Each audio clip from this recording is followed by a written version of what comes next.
Okay,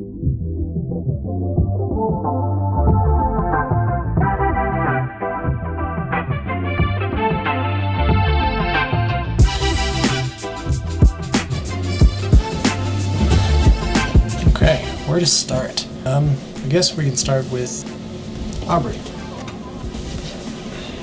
She's the one who came to me with this idea to enter this film festival. And she wanted me to do a movie or a documentary about Patrick. That's one of her best friends. So we just went around and filmed him, starting with Patrick at home.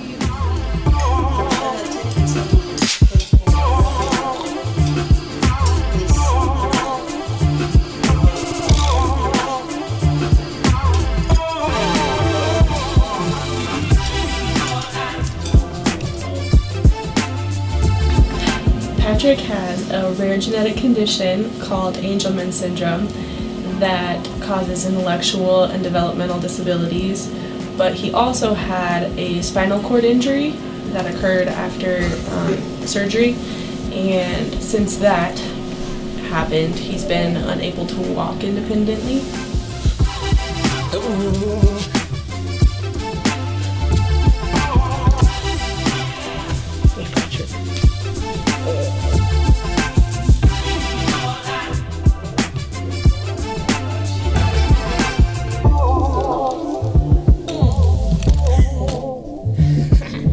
People with Angelman syndrome have sort of an unusually happy demeanor, like happy all the time, and Patrick definitely is like that in a lot of ways. I've never seen him mad or sad, and I've been with him for 3 years. Like, he's always just a joy to work with. Super happy, very affectionate. Pretty much anytime we're together, he's like giving me a hug, or sometimes it turns into like a headlock, which is okay, but I mean, he's very like affectionate and making happy noises, and even though he can't use words to communicate, I feel like we definitely have a strong bond, and just with how much time we spend together and how much fun we always have together, he's definitely the most wonderfulest person in the whole wide world that I ever met.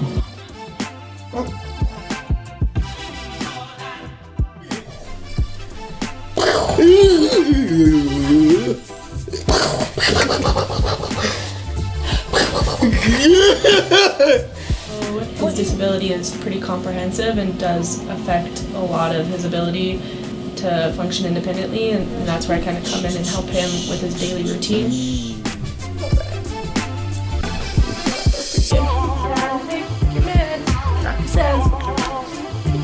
Good job. Thank you.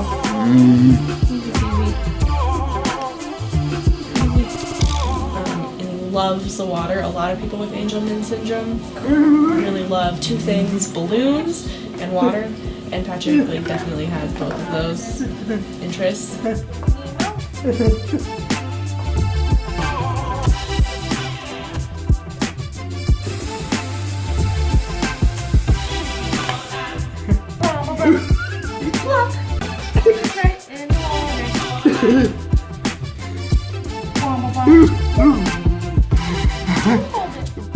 There.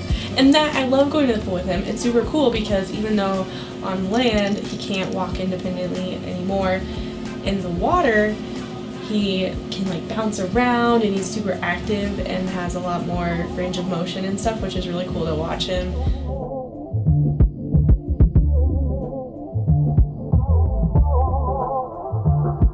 We also went to where Patrick works. Welcome to the gardens on Spring Creek, where Mr. Patrick does some gardening and volunteering and watering every single week. The only problem was I only had about 3 weeks to make this documentary, and well, it's winter time, so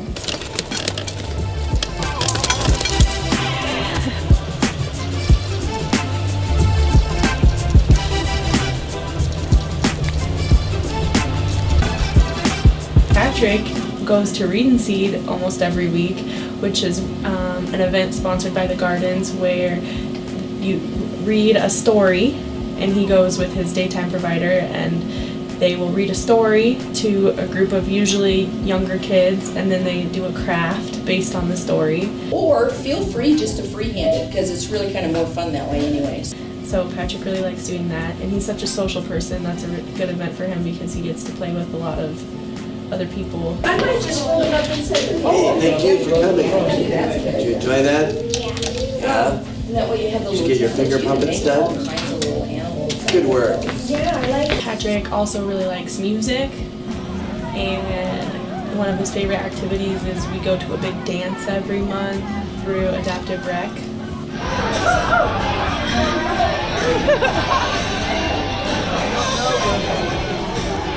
Hi, buddy. Tell us a little bit about Patrick's family. Patrick has an older brother. Story of my life. I've got a picture of you and brother. You have a loving. And he lives with his mom, who is super loving and does a lot for him and is a wonderful, wonderful parent. And I think a hard loss for us was Patrick's father passed away in May of 2016 after battling cancer for quite a while. That definitely was tough on us. It was tough on Patrick because he had a really special bond with his dad.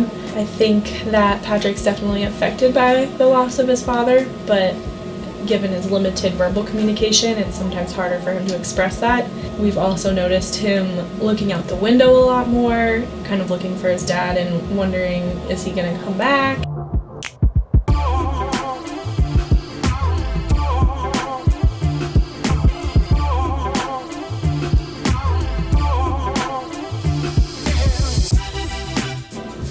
Well, there you go. There's some insight to Patrick's life and his day-to-day. He's a pretty busy guy. Goes to the pool, he goes to dances, he goes to work, read and see. I mean, that's pretty awesome. When I first met him, I was walking up the ramp to his house, noticing that it's wheelchair friendly and all of this stuff. And then I was sitting down on the couch during the interview, and he came over and just put his head on my lap and started making these happy noises, and I instantly was like, this is love. This kid, he's gonna be my best friend. I just know it. And then I was right. Here we are.